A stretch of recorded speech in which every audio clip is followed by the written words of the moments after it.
पहले तो मारने पर तुले रहे। हाँ। फिर आखिर में कह दिए चलो मुसलमान बन जाओ, हम छोड़ देंगे। तो हम 10 दिन मस्जिद जाते रहे। अच्छा। कलमा पढ़ते थे, जैसे गायत्री मंत्र है इस तरह उनका कलमा होता था। हाँ। कलमा पढ़ते थे, मस्जिद में जाते थे, नमाज पढ़ते थे। 8-10 दिन हम करते रहे। अच्छा, ये काम भी हुआ बाबूजी? बिल्कुल। ऊपर खड़े हो गए, गाड़ी के ऊपर खड़े हो गए तो कहने लगे आ जाओ भाई, जिसने आना है 150 तो हम यहीं पर भून देते हैं। दंगाइयों को बोले? हाँ। अच्छा। वो दंगाई भाग गए। अच्छा। नमस्कार दोस्तों, मेरा नाम है पवन कुमार और आप देख रहे हैं आपका अपना चैनल राइजिंग रुद्रा टीवी। आज हूँ मैं भारत के हरियाणा राज्य के सोनीपत ज़िले में और हमारे साथ हैं आज हमारे बाबूजी, जिनका नाम है ओम प्रकाश बत्रा जी। और आज हम जानेंगे 1947 से जुड़े हुए कुछ वे वाक़यात, वे अनुभव जो बाबूजी ने साक्षात अपनी आँखों से महसूस किए, जो इनके साथ हुए। नमस्कार बाबूजी। बाबूजी, आपका नाम बताइए एक बार जरा। ओम प्रकाश बत्रा। और बाबूजी, आपकी जन्म तिथि क्या रही है? 13 मार्च 1937। और आप यानी कि 47 में कितने साल के थे? 10 साल 4 महीने। बाबूजी, सब कुछ याद है? काफ़ी कुछ याद है। काफ़ी कुछ याद। बाबूजी, वहाँ पाकिस्तान में अपना ज़िला, तहसील, गांव, पिंड जो भी था वो बताइए, कौन सा था? ज़िला जंग, तहसील शोरकोट, बुधवाना गांव बड़ा था हमारे पास में। बुधवाना और कैंप भरवाना, 2 बड़े बड़े गांव हमारे आसपास। हमारा गांव था नवा शहर। अच्छा। ये 1980 के लगभग बना, 1880 के लगभग बना था। अच्छा। और नवाब से हमने ज़मीन ली थी। अच्छा। आपके बुजुर्गों ने? बिल्कुल। 8 किलोमीटर दूर एक नवाब था। हाँ, क्या नाम था बाबूजी नवाब का? नवाब का पता नहीं, फ़कीर साहब कहते थे। ठीक है। तो उसके 8-10 रानियाँ थीं। अच्छा। और 20 एक बच्चे भी थे, लड़के। अच्छा। तो मेले लगवाता था, ऐश करवाता था, अपनी प्रजा को भी ऐश करवाता था। मेले तो घोड़ दौड़े, पहलवानों की कुश्तियाँ, कुत्तों की दौड़े, बड़ा कुछ होता रहता था। तो हर साल मेले लगते थे, तो उसमें वो उधार में रहता था हमेशा। अच्छा। तो हमारे से कर्जे में रहता था। हमारे से आए उधार मांगने। अच्छा। तो हमारे परदादा ने कह दिया भाई पिछले उधार तो वापस करते नहीं। हाँ हाँ। यानी रंगीन तबीयत का था नवाब। हाँ, रंगीन तबीयत जो अधिकतर जैसे होते हैं, सुना है हमने। बिल्कुल बिल्कुल। बाबूजी, जो आपने 2 गांव बताए, जो बड़े गांव थे, ये दोनों गांव हिंदुओं के थे क्या? मेजोरिटी हिंदुओं की थी? नहीं, मिले जुले थे। हाँ। नाम दोबारा बताइए बाबूजी। बुधवाना, उसमें हम पढ़ते थे, 6ठी तक का स्कूल था। हाँ। और कैंप भरवाना, ये भरवाने मुसलमान बड़े पावरफुल थे। हाँ। ये इनका रसूख कैसा था? पैसे में, मामले में, जमीन में, ये कैसे थे हम लोग वहाँ पर? हमारे लोग बिजनेस और नौकरी में थे। बिजनेस और नौकरी में, खेती में कम थे। अच्छा। हम 50 घरों का गांव था। आपका क्या नाम था? नवा शहर। हाँ जी। कितना आबादी का गांव था? 300 की आबादी, 50 घर होंगे हिंदुओं के। सिर्फ बतरा। अच्छा। और फिर हमारे में भी सिर्फ एक गोत्र हमारा बतरा थे। वो उसने तो 250 घर मुसलमानों के थे। 250 आबादी। हाँ। नहीं, जैसे 50 घर। हाँ। 300 आबादी, 50 घर बता रहा। अच्छा, टोटल? हाँ। टोटल हमारे ही थे सब बतराओं का? बतरे थे। 3-4 घर और थे बस। अच्छा। तो 2 आदमी खेती करते थे आप लोगों में से? हाँ। अच्छा। बाकी या तो कई टीचर थे, कई वकील थे। बड़ा अच्छा गांव था। कि पढ़ी लिखी कौम थी हमारी शुरू से। आप वहाँ कौन सी क्लास में पढ़ते थे, कहाँ पढ़ते थे, कुछ वे यादें बुधवाना में? हमारे दर्शकों के साथ। बुधवाना में 5वीं क्लास में पढ़ता था। तो नवा शहर में स्कूल नहीं था आपके गांव में? नहीं, 50 घरों में स्कूल नहीं था। अच्छा। लेकिन बुधवाना कितना दूर था आपके गांव से? एक मील। 1 मील, ठीक है। हाँ। वहाँ पढ़ने जाते थे। लेकिन लड़कियों का स्कूल हमने खुलवा लिया था। अच्छा, गांव में? हाँ। और वो मेरे पिताजी ने काफी कोई कहा 5 लड़कियां मेरी। हाँ। तो ऐसे अनपढ़ रहना। हाँ। तो 10-15 रुपए महीना खर्च कर दिए। तो स्कूल खुल गया, एक टीचर लगा दिया। तो सरकार से खुलवाया था बाबूजी क्या? Non private. बिल्कुल। एक टीचर ब्राह्मण था, उसको रख दिया। जो गांव का ब्राह्मण था ना, एक ही घर था, उसको रख लिया। आप कितने भाई बहन थे बाबूजी? 7 भाई बहन, 5 बड़ी बहनें, 2 भाई छोटे। 2 छोटे। और आप उनमें से? सबसे छोटे आप? सबसे छोटे। बाबूजी, तो फिर आपकी तो अधिकतर बहनों की शादी हुई पाकिस्तान में ही होगी आपकी आंखों के आगे? 3 की मेरे शादी हुई है। 2 की मेरे सामने, 1 की मेरे छोटा था, बिल्कुल हो गई। तो दो ही आते ही 1949-50 तक इनकी भी कर दी। अच्छा, वो तो यहाँ की करी है। यहाँ पर नहीं दहेज दिया बस, और क्या है। बाबूजी जो वहाँ पर जैसे बहनों की 2 की शादी वहाँ की थी, 3 की पाकिस्तान में थे जब, उनके वे कौन कौन से गांव में की थी बाबूजी, आज भी याद होगा कुछ क्या? हाँ, एक तो कैंप बरवाना में की थी, ठीक है। एक काफी दूर था गांव। हाँ, क्या नाम रहा होगा? कोई नहीं। क्या नाम था, हाँ, चलो भूल रहे नाम। जी। तो तीसरी बहन हमारी थी जूते गांव था, उसमें थी। क्या नाम था गाँव का? जूता। जूतो? अक जतोई? जूता जो है। अच्छा, ये अपने आसपास का एरिया था वहाँ पर? आस पास हम लगभग 25% हिंदू थे उस एरिया में। और जंग में अच्छा। लेकिन स्कूल में 75% हिंदू थे। यानी कि हमारी पढ़ने लिखने वाली कौम थी, पढ़ाई में हम आगे थे हर तरीके से। आते आते मुसलमान काफी हो गए थे पढ़ने वाले। अच्छा। जब मैं 5वीं में था लगभग आधे मुसलमान थे, आधे हिंदू थे। लैंग्वेज जो थी स्कूल में वो कौन सी थी? उर्दू। और 5वीं से उन्होंने एक फार्मूला होता था कि आप एक लोकल भाषा ले लो, लोकल भाषा में हिंदी, पंजाबी, उर्दू, और एक क्लासिकल भाषा पढ़नी है। फारसी, संस्कृत हो गई, फारसी और संस्कृत, और एक आधा और। ऐसे था तो फॉर्मूला उनका। फिर हमारा उर्दू फारसी चलता था। उर्दू फारसी, यानी कि संस्कृत हिंदी से तो फिर आप कोई तो नहीं था, वो औरतों का काम था, ऐसा मानते थे। हिंदी पढ़ना है। हाँ, क्योंकि अधिकतर ऑफिसेज में सब जगह उर्दू ही थी, उर्दू था। तो ये लेना एक तरीके से मजबूरी भी थी और जरूरी भी था। हाँ, जिस इलाके में ज्यादा थे ना उसी की वो चला देते थे। स्कूल में ही मुसलमान ज्यादा है उस इलाके में, तो मुसलमान उर्दू कर दिया, हिंदू ज्यादा होते थे हिंदी कर देते। और जी जो अपना गांव था नवा शहर, तो जैसे 50 घरों का अपनी आबादी थी। बिल्कुल। कोई मंदिर भी था आपके गांव में? हाँ, मंदिर था, धर्मशाल उसको कहते थे। अच्छा। मंदिर को हाँ। मंदिर के धर्म, उसमें गुरु ग्रंथ साहब भी रख देते, रामायण भी रख देते। अच्छा, बस ऐसे करते थे।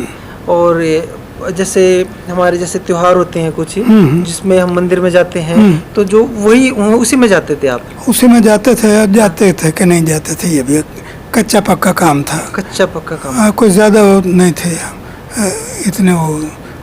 क्या मतलब धर्म के लिए इतने ज्यादा अवेयर नहीं थे या कैसे नहीं था? नहीं, मतलब छोटा गांव था बस, कोई ज्यादा वो नहीं थी, बड़े मेले नहीं लग सकते थे।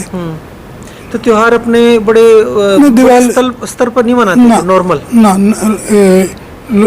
होली, लोहड़ी, ये दिवाली मना लेते थे घर में बस। घर में जैसे रामलीला वगैरह भी होती थी? हाँ, वो 5-7 किलोमीटर दूर होती थी। कौन से गांव में? हमारा मीरक गांव था। मीरक? हाँ, ठीक है। अपना तहसील अपनी कौन सी? हाँ, शोरकोट तहसील में था। शोरकोट तहसील में। अपने गांव से कितना दूर था ये? 4-5 किलोमीटर? 7 किलोमीटर होगा।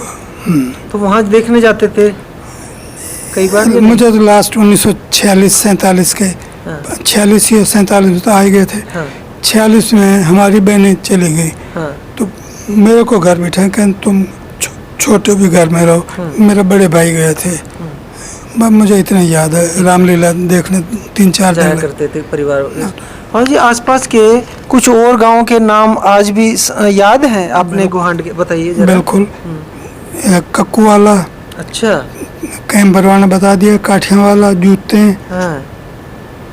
और क्या होता, बाकी ये मुसलमानों के 4-4 घरों की बस्तियां बहुत थी। हिंदुओं के गांव में भी? हिंदुओं के गांव के आसपास। जैसे हमारे गांव के पास में 25 घरों का मुसलमानों का गांव था। अच्छा। बिल्कुल। कोई क्या नाम था? बलोल की। बलोल की? हाँ। अच्छा।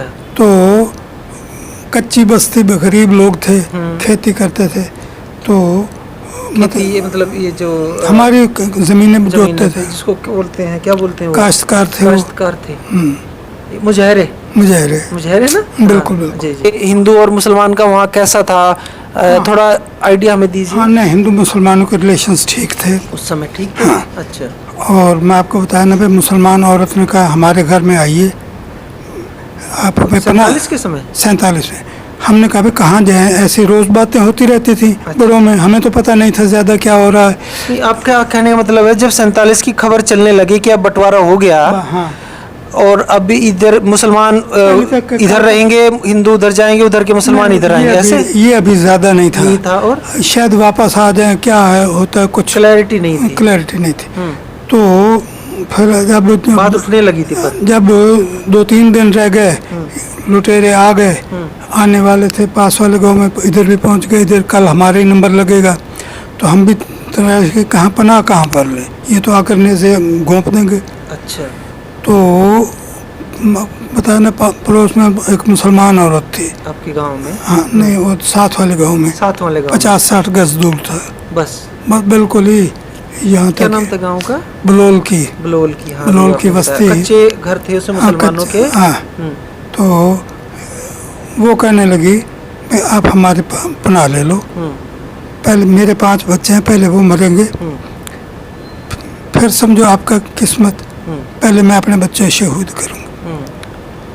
हम उनके गांव में चले गए। अच्छा। हमारे गांव के लोग 5 घरों में 5-6 जगह पर चले गए, 5-7 घर इधर बट गए। हाँ, बट गए। ताकि तो अपने गांव का तो मैंने बताया कि हम मुसलमान बस्ती में बैठे रहे थे, वो छुप गए जाके उस छुप गांव गए। में। हाँ, मुझे पता, हम गेहूं की बोरियों के ऊपर सोए रहते थे। अच्छा। लेटे रहते थे। हाँ। तो बाहर से ताला लगा देते थे मुसलमान। हाँ। तो जब मुसलमान 200 आ गए लगभग, कितने आए होंगे, तो भाले लेकर हाथ में, हवा लेकर हमारे हम मारेंगे। अच्छा। तो हमारी तो जान खुश्क। अच्छा, आप अंदर थे उस समय? वो मुसलमानों के उस घर में छुपे हुए थे। पूरी फैमिली आपकी उसमें ही थी? हाँ, 5-7 घर थे हम छुपे हुए। आपकी परिवार उसी में था? हाँ जी। और बाकी भाई बहन भी? हाँ। ओहो। तो फिर जब ये हुआ कि उन्होंने कहा भाई अब नहीं बच सकते, बहुत ज़्यादा लोग खड़े हैं, हम क्या बचाएंगे आप। अच्छा। तो समझौता करो, मुसलमान बन जाओ। हाँ। बन गए मुसलमान। अच्छा, उनकी शर्त ये होती थी बाबूजी कि जान जब बख्शेंगे या तो मुसलमान बन जाओ, हाँ, ये होता था? बस हाँ, पहले तो मारने पर तुले रहे। हाँ। फिर आखिर में कहते चलो मुसलमान बन जाओ, हम छोड़ देंगे। छोड़ देंगे। तो हम 10 दिन मस्जिद जाते रहे। अच्छा। कलमा पढ़ते थे, जैसे गायत्री मंत्र है इस तरह उनका कलमा होता था। हाँ। कलमा पढ़ते थे, मस्जिद में जाते थे, नमाज पढ़ते थे। 8-10 दिन हम करते रहे। अच्छा, ये काम भी हुआ बाबूजी? बिल्कुल नमाज पढ़ते थे। हाँ। तो अरबी पढ़नी शुरू कर दी थी। चलो 10 दिन बाद हमारी बहन और माँ भाग रही थी कुएं में कूदने के लिए, उनको पकड़ कर ले आए। हैं? हाँ, तो यहाँ तक कि तो है मेरे को ये। अच्छा, साथ वाला जो बड़ा गांव था, हाँ। बुद्धवाना, वो हिंदुओं का था? वो भी ने आधे हिंदू होंगे। हाँ। तो उसमें ऊपर अग्निकुंड बना दिया। अच्छा, हमारे हिंदुओं ने? हाँ, हाँ। औरतों को तो काट दो। हाँ। तो अब हमारे साथ जो बीतेगी। यानी कि मौत के लिए तैयार थे? तैयार थे, ये पता मुसलमान बनेंगे क्या बनेगा, अनसर्टन था। अच्छा जी। तो एक औरत ने छलांग लगा दी। हाँ। तो वो इनकी बुआ की लड़की थी। अच्छा। तो छलांग लगा दी। दादाजी के जो मिसेज हैं उनकी बुआ की लड़की बता रहे हैं? हाँ। तो छलांग लगा दी और उसके ऊपर ईंटें फेंकी। अच्छा। वो अभी 5-7 साल पहले मरी है। हाँ। बड़े संपन्न घराना हो गया था बाद में। हाँ। तो 5-7 साल में मरी है, अभी उसकी वो चोटें नहीं गई थी। अच्छा, अभी तक वो जो हड्डियां थी ना, जो टूटी थी ना, वो पूरी नहीं हो पाई। ये हो गया, हमले होने लग गए तो लोगों ने घरों में चिता तैयार कर ली अपने में? नहीं, इसी एक जगह पर, एक जगह बुद्धवाना गांव में। बुद्धवाना में। अच्छा, तो हमारा एक जो प्रोमिनेंट आदमी था, डॉक्टर था, प्राइमरी हेल्थ सेंटर था कैंप बरवाने में, वहाँ का डॉक्टर था। उसने लगता है हिंदू था? हिंदू। क्या नाम था? वजीर चंद। वजीर चंद, आज भी नाम याद है? बिल्कुल याद है। उसकी 4 लड़कियां थी। तो आजकल धड़ाधड़ वो जमीनें खरीद रहा था वहाँ पे उस समय। हाँ, उस समय हाँ। आया बैठा था। हाँ। चाचा ये जमीन टुकड़ा ले लें, ये ले लें। हाँ। 4 लड़कियां हैं, कुछ जायदाद बन जाए। हाँ। तो खैर ऐसा लगता है, हाँ। पक्का पता तो नहीं मेरे को, हाँ। कि उसने मेडिकल रिपोर्ट गलत दे दी। किसकी? मुसलमान हिंदुओं का चक्कर था, किसी झगड़े में हाँ। हिंदू मुसलमानों का चक्कर था, या जख्मी हो गया था या मर गया था कोई। हाँ। हाँ जी। तो बाबू जी, शायद आप ही शायद ये कहना चाह रहे हो कोई वहाँ पर मुसलमान हिंदुओं को झगड़ा हो गया उसमें कोई मेडिकल रिपोर्ट उसने गलत बनाई। हाँ। किसके पक्ष से? हिंदुओं के पक्ष में बना दी। दी। तो वो कहते नहीं, कसूर हिंदुओं का था। अच्छा। तो उसमें वो उस डॉक्टर के दुश्मन हो गए, मुसलमान वहाँ के। हाँ, ठीक उस एक दो फैमिली, ज्यादा नहीं, ठीक है। उसके दुश्मन हो गए। हाँ। वो डॉक्टर था, रसूख वाला आदमी था, वजीर चंद। वजीर चंद। हाँ। वो 10-12 किलोमीटर दूर हाँ। किसी गांव में छुप गया। अच्छा। 4 बेटियां, हैं। 2 खुद, हैं। मियाँ बीवी। जब ये 47 का कत्लेआम शुरू हुआ। कतलाम शुरू। हाँ। तो 2, एक नौकरानी थी हमारी, अपनी रिश्तेदारी भाभी थी दूर से। तो वो 3-4 बच्चे उसके साथ थे, 6 डॉक्टर, यानी 11 बच्चे, हाँ। 11 टोटल। एक उधर मुसलमानों के घर में पनाह ली 10-12 किलोमीटर दूर अलग से। ठीक। उसमें जाकर नज़र रखे बैठे थे वो अच्छा। दुश्मन। अच्छा। जैसे वो ऊँटों पर, उन्होंने कहा अब अमन हो गया, तंबू में पहुंच जो कैंपों में, अच्छा। तो वहाँ से हिंदुस्तान जाना है। अच्छा। तो उसको ले आए गांव में वापस। गांव में, वो कैंप में वापस कैंप में। आने।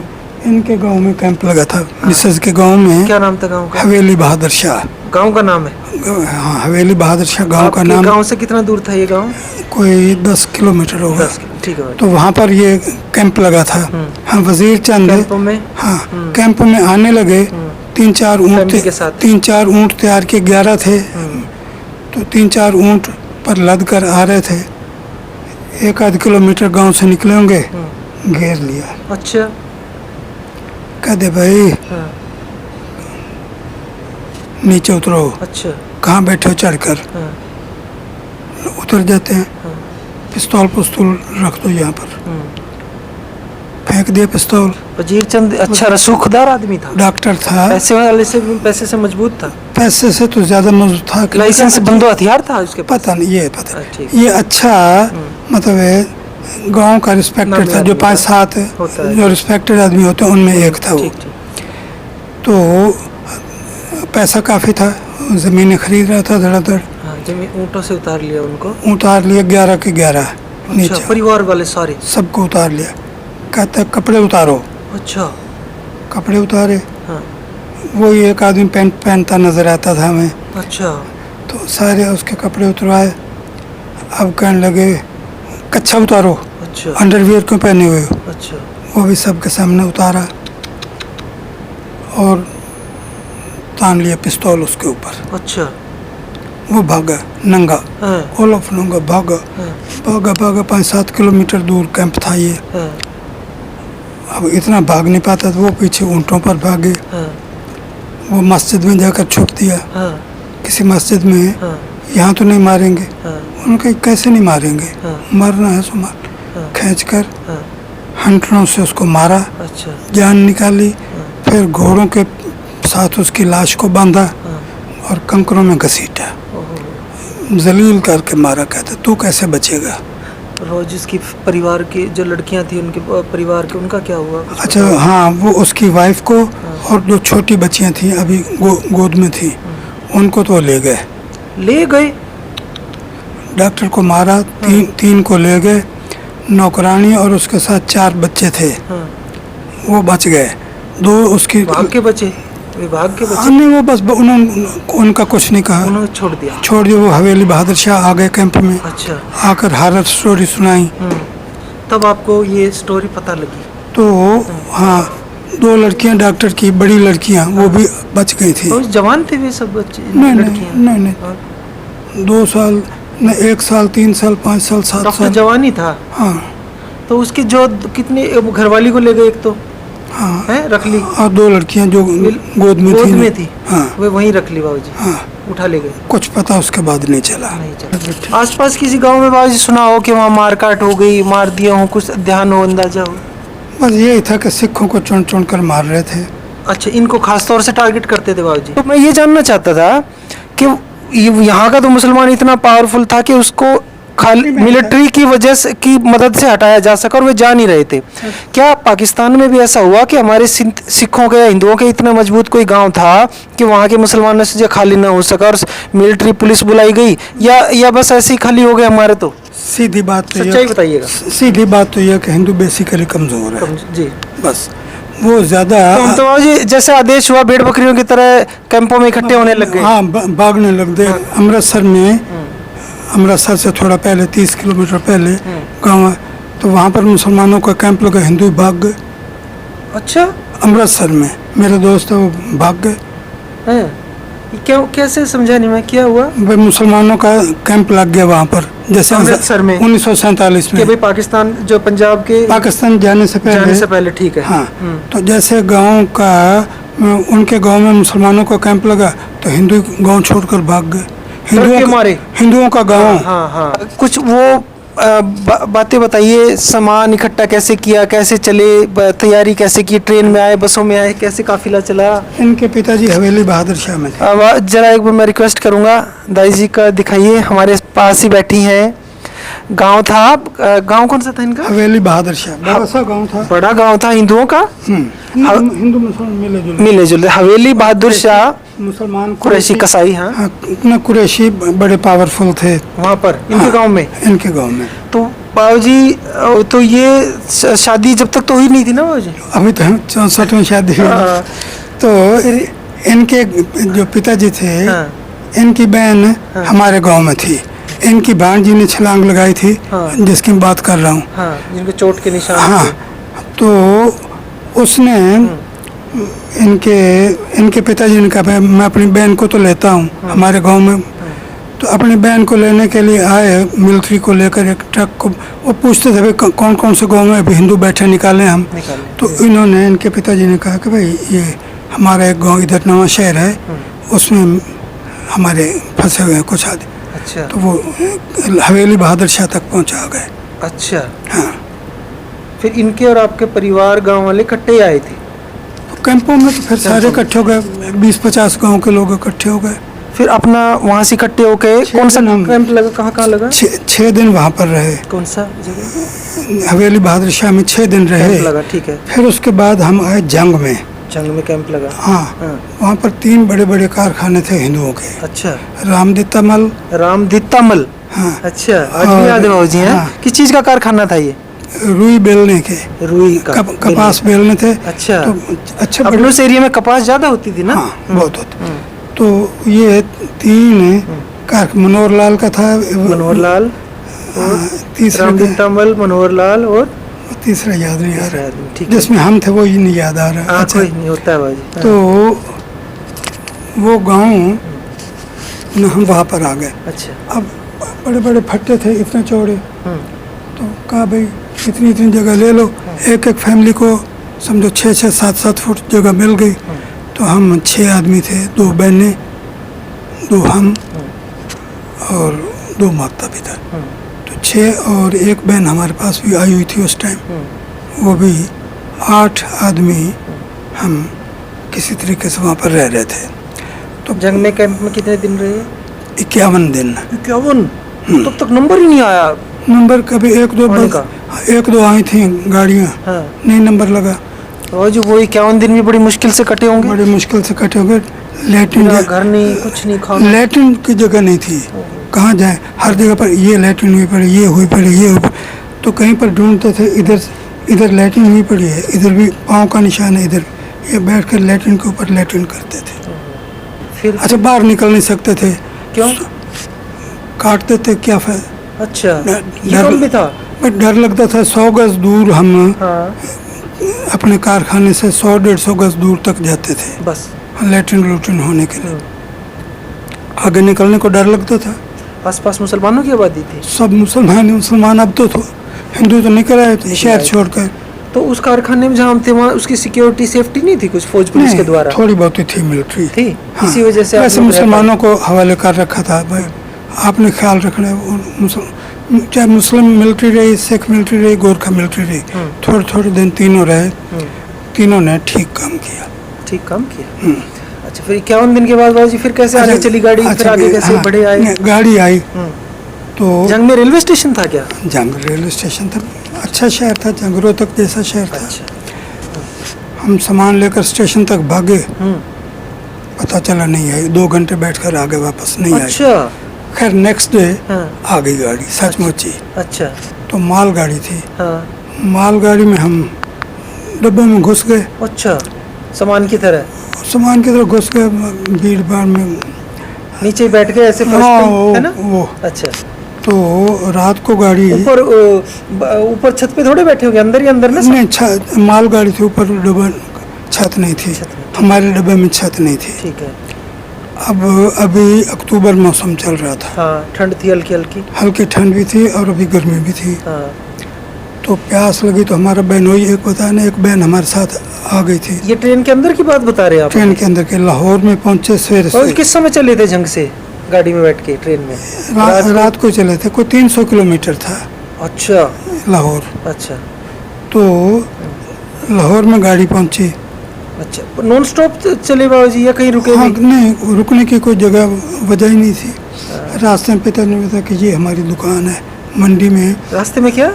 अनाज मंडी थी। हाँ। तो पिताजी ने बताया ये हमारी दुकान है। अच्छा। अंधेरे में बताया क्या बात। क्या कह रहे हैं, जैसे शहर से गाड़ी गुजरी तो जब सहपरिवार आ रहे थे तो इनके पिताजी बता रहे थे इनको, देखो ये हमारी दुकान है, ये हमारी मंडी है। तो वो यादों का एक सैलाब फूट रहा था, जिसे छोड़ के जा रहे थे, तो वो निकल रहा था उनके मन से कि ये देखो ये हमारी वो है अंधेरे में। हाँ। अब लाहौर गाड़ी सवेरे 6 बजे, मान लो सवेरे 6 बजे पहुंच गई, ठीक है। तो घेर लिया। अच्छा, लाहौर सवेरे 6 बजे गाड़ी पहुंच गई, उसे घेर लिया गाड़ी को? मुसलमानों ने घेर लिया अच्छा।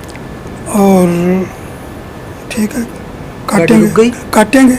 अच्छा। मौत के इंतजार करने लगे हम। आप लोग तैयार हो गए मौत के लिए? क्या करेंगे, तैयार हो गए। अच्छा। इतने में जैसे 200-400 होंगे मुझे, हमने तो बाहर झांक कर देखा नहीं। देखा भी नहीं? हिम्मत ही नहीं पड़ी? ना देखे, कोई मतलब ही नहीं था। डब्बे में बंद थे, 10-10 फुट 8-8 फुट ऊंची दीवारें थी डब्बों की। अच्छा भाई। तो जैसे बैठे हम, तो अच्छा जैसे ये आवाज़ आई हाँ। तो भाई मुसलमानों ने घेर लिया है। अच्छा। तो अब इंतज़ार हो रहा था क्या बनता। देखो जब ये घेर लिया तो जो 4 गोरखे थे ना, मिलिट्री वाले, वो डब्बे में गाड़ी में थे? गाड़ी में थे, उसकी सिक्योरिटी के लिए थे। सेना के 4 गोरखा सिपाही हमारे वे थे जी, ऊपर खड़े हो गए, गाड़ी के ऊपर। गाड़ी के ऊपर खड़े हो गए। तो कहने लगे आ जाओ भाई, जिसने आना है 150 तो हम यहीं पर घूम देते हैं। दंगाइयों को बोले? हाँ। अच्छा। वो दंगाई भाग गए। अच्छा। दंगाई भाग गए। हाँ। सारा दिन हमारी गाड़ी वहीं पर रही। हाँ। हमारे बहनोई ने हिम्मत करके गाड़ी सारा से दिन गाड़ी वहीं रुकी रही, आगे नहीं बढ़ी? ना। तो आज जब तक वहाँ खड़ी रही तो आपके तो प्राण सूखते रहे होंगे। हाँ। कब मौत आ जाए पता बिल्कुल, नहीं। बिल्कुल, कब ये कब- भीड़ वापस आ जाए तो ये 4 फौजी भी कितनी देर तक रोक लेंगे? हाँ, कितनी देर रोक लेंगे। हाँ। तो ये 6 बजे के करीब पता लगा, वो ड्राइवर भाग गया था। हमारी गाड़ी का मालगाड़ी का ड्राइवर भाग गया था। डर के मारे वो भी? उन्होंने उसके ऊपर तान दिया पहले, अच्छा अच्छा अच्छा। गाड़ी नहीं चलने दूंगा। अच्छा। तो जैसे वो भाग गया, हाँ। अब शाम के 5-6 बज गए होंगे, 4-5 बजे होंगे, पता नहीं कितने। तो पता लगा सवारी गाड़ी आ गई है, उसमें चढ़ जाओ। भाग बुक कर उसमें चढ़ गए। अच्छा, लाहौर रेलवे स्टेशन पर ही खड़े रहे थे ना? हाँ जी। अच्छा। तो उस गाड़ी में बैठे और वो गाड़ी मतलब 5-6 बजे चल दी। तो आधे पौने घंटे का सारा अटारी सफ़र था, कुछ ज़्यादा दूर तो था नहीं। तो वहाँ पर जैसे वाघा गांव है और अटारी रेल से, ये वाघा गांव पार किया, ये आगे अटारी स्टेशन पर।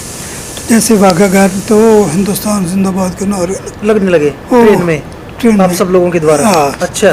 तो फिर जब अटारी पहुँचे, हाँ। फिर तो भाई आगे स्वागत बड़ा अच्छा हुआ। फिर सांस में सांस आ गया कि भाई अब मरेंगे नहीं कम से कम, है? अच्छा जी। ऐसा लगता होगा जैसे कल ही हुई ये बात, ये ना कल की बात है ना? बिल्कुल आंखों के सामने अब भी तैरती होंगी ये बात। बिल्कुल। तो अटारी में खूब उन्होंने सेवा की, रोटी पानी की। बड़ी मुद्दत बाद पेट भर कर रोटी खाई थी। अच्छा। नेचुरली वहाँ राशन पाइया मिलता था, सारे दिन भूखे क्या करेंगे। तो चलो मतलब हो गया काम, जो खुशी हो गई मिल गई। गाड़ी आगे चली अमृतसर के लिए, अच्छा, तो छेहरटा स्टेशन आ गया। कौन सा? छेहरटा, छेहरटा। लाहौर, अमृतसर से अगला स्टेशन अच्छा। लाहौर की तरफ जी। छेहरटा। तो वहाँ पर हमारी हाँ। बहन बहनोई और रिश्तेदार कुछ छेहरटा में बैठे हुए थे। वे आपसे पहले आ गए थे पहली ट्रेन में? किसी नहीं, किसी और शोरकोट में थे वो। अच्छा, तो वहाँ से गाड़ी पहले आ गई थी? आती रहती थी गाड़ी, कभी कहीं किसी शहर से आ रही है, कभी किसी, तो वो आ चुके थे। तो उसका उनका चाचा थानेदार था, हमारे जीजा का चाचा। जीजा का चाचा? हाँ, थानेदार। उसने कहा यहाँ पर रुक जाओ, तो हम तुम्हारा इंतजाम ठीक करवा देंगे। ठीक है। तो उसने रजाइयाँ कई चीज़ें।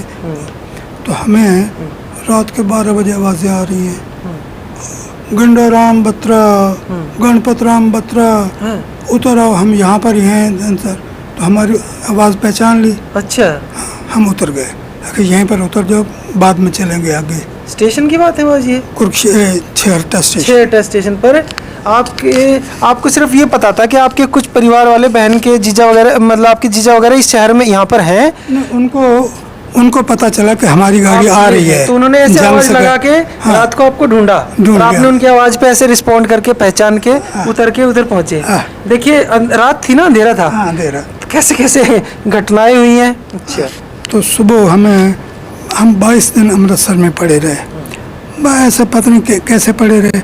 तो कैंपों में ही, रेलवे स्टेशन पे? नहीं, किसी क्वार्टर में घुसे हुए थे, अबंडेंट क्वार्टर थे रेलवे वगैरह के। उसमें हम 2-3 घर उसी में छुप गए। अच्छा। फिर बाद में कुरुक्षेत्र आ गए। फिर वहाँ से कुरुक्षेत्र आए? अच्छा। फिर 2-4 दिन बाद रजाइयाँ भी मिल गई। हाँ। कुरुक्षेत्र कितने दिन रहे बाबा जी? 8-9 महीने। 8-9 महीने कैंपों में? हाँ, तंबू में। तंबू ये रेलवे स्टेशन पर ही? नहीं, आस पास के थानेसर शहर। थानेसर, हाँ, उसके साथ ही। तो बाबा जी वहाँ भी हालात खराब ही रहे होंगे? बस ठीक है, बच गए बहुत है। अच्छा। बच गए बहुत है। एक शादी वहाँ पर लड़की बहन की कर दी। हाँ। एक किरोता का कर दी। अच्छा। फिर थानेसर से आगे बाबा जी फिर अगला ठिकाना कैसे, कहाँ हुआ? फिर उसके बाद एक दिन गाड़ी आ गई, कहने लगे भाई जंग जिला वाले जितने हैं ना, आप बिस्तर बोरी बांध लो और रोहतक चलो। आपको रोहतक मिल गया, आपकी अलॉट हो गई जगह? हाँ। अच्छा। रोहतक अभी तो कैंपों में पहुंचो। तो हम रोहतक कैंप में वहाँ पर 1.25 साल तंबू में रहे। रोहतक भी? फिर कितने बाबूजी, देखिए कितने अमीर घरों के लोग हैं, कई साल तो तंबू में निकल गए आपके? हाँ, 2-2.5 साल निकल गए। हाँ, फिर इधर कमाने वाला कोई नहीं थे ना घर में, नहीं तो हम छोड़ जाते तंबू। अच्छा। हमारे बहुत सारे रिश्तेदार छोड़ गए। अपनी अपनी पत्नी कैसे जगह ढूंढी मेरे को तो ये नहीं पता। तो ये बाकी सारे तो निकल। रोहतक से कैसे आगे चले? नहीं, रोहतक से फिर राशन पानी बंद कर दिया आप लोगों को देना? हाँ, ठीक है। 2-1 साल दिया। हाँ। कह दे अपना इंतजाम खुद करो, आप करो। और कलनौर तुम्हें अलाट है।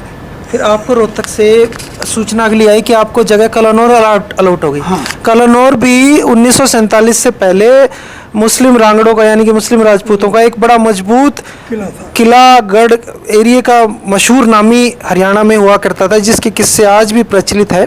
और कभी मौका मिला तो वहाँ की भी आपको वीडियो बनाकर दिखाएंगे, वहाँ के भी लोगों से वहाँ की ऐतिहासिक बातों की जानकारी आपको दिलवाएंगे। उस समय जब 47 में आए, ट्रेन में आए, तो अपना जो कीमती सामान, पैसे धेले थे, वो सब आप लेकर आ पाए या नहीं, या क्या हुआ उसको? वो दबा कर आ गए, लूट मार हुई, कुछ वो बताइए। अपने अंदाजे से बता रहा हूँ कि हमारे पास लगभग 50 तोले सोना होगा। आपके पिताजी के पास? तो 25 तोले गया और 25 तोले हम उठा कर ले आए। 25 तोले गया कैसे? लुट गया? हाँ, वहीं पर और कुछ इधर डाला, कुछ उधर डाला। अब जो छुपा कर आए। हाँ। तो कुछ जूतों में छुपा रखा था। हाँ। जूतों के हर वक्त पिताजी जूते के ऊपर बैठते थे। हाँ। याद है। हाँ। तो जो जैसे ट्रेन में भी, खैर आप तो मालगाड़ी में आए थे ना, तो जो कुछ लोग वहाँ पर अपना दबा कर भी आए क्या बाबूजी? बहुतों ने, हर तरह के लोग होते हैं। एक आपने हमें बता रहे थे बाबूजी के वहाँ आपका जो घर बार था, अगर तो कच्चा वो मुसलमानों ने खोद दिया था, वो क्या थी घटना, बताइए जरा। जब 15 अगस्त के लगभग की बात है, तो जो हमारे आंगन थे ना, हम एक दिन देखने गए, 3 दिन बाद देखने गए। कैंप में से वापस अपने घर देखने गए? नहीं, और साथ वाली बस्ती में थे, बलोलकी में। लोलकी में आप छुपे हुए थे। छुपे हुए थे। हाँ। तो 3 दिन बाद पता लगा कि वो लूट मार करके चले गए। गाँव का आपका? हम भी मुसलमान नवा बन- शहर का, और आप भी मुसलमान बन गए। हाँ। तो अब वो चले गए अपने घर देखने गए। तो आप लोग अपना घर देखने गए? हाँ। फिर फिर देखा सारा खुदा पड़ा, अरे! 8 फुट खुदा हुआ था। ये जैसे ये घर है ना, आंगन, अच्छा। 8 फुट चारों तरफ यूं नीचे, इतनी गहरी खुदाई कर दी बड़ी बुरी तरह घर सारे। तो आज फिर घर का तो एकदम सत्यानाश कर दिया है। फिर बाबू जी आप यहाँ कलानौर आ गए। फिर कलानौर से आज हम हैं हरियाणा में सोनीपत शहर में, और ये जगह का नाम है बड़ापन। क्या नाम है? कलानौर में नहीं, यहाँ पर हाँ, कला महल्ला। कला मोहल्ला। हम जिस कला मोहल्ला में सोनीपत में इस समय है, उस समय तो ये रोहतक जिला हुआ करता था। कला मोहल्ला और कोट मोहल्ला, ये 2 मोहल्ले थे बड़े मुसलमानों के इस एरिया में, सोनीपत शहर में उस समय।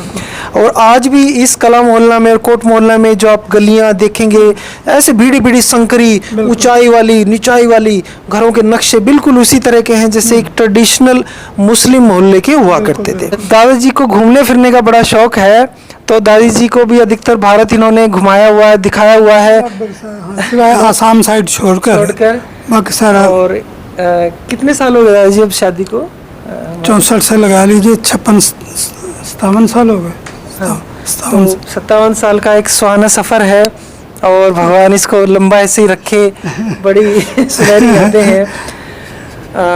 तो दोस्तों ये था हमारा आज का बातों का सफ़र हमारे बड़े बुजुर्ग दादाजी ओम प्रकाश बत्रा जी से, जिसमें हमने इनसे जाने कुछ खट्टे कुछ मीठे वाक़यात, इनके पाकिस्तान में कैसे इन्होंने उस समय देखा, बचपन गुजारा, फिर बंटवारे का क्या माहौल रहा, फिर भारत में आने के बाद क्या स्ट्रगल रहा। ठीक है बाबू जी, आपका बहुत बहुत धन्यवाद। आपको भगवान शतायु दे, स्वास्थ्य दे, और ऐसी आप जो ये जानकारी है ताकि आपके साथ ही ये ना चली जाए। 16 साल में भी जी लंबा पीरियड। अरे नहीं, आप करेंगे, ऐसा ना कहिए। भगवान आपको शतायु करे, मैं तो कहूँ बल्कि भीष्म की तरह 500 साल उम्र पे। बड़ी मुश्किल हो जाएगी।